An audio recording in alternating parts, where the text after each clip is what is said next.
Hey, I'm Jenny, part of our Microsoft Teams team. If you're looking for new ways to upgrade your presentations in Teams, here's one helpful tip. Try out presenter mode, like a reporter mode, in your next meeting.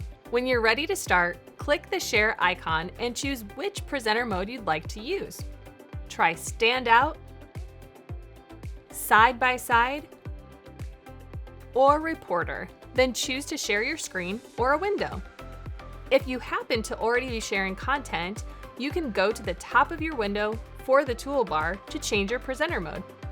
Or if you are using PowerPoint Live, you can click Layout at the top of the meeting screen.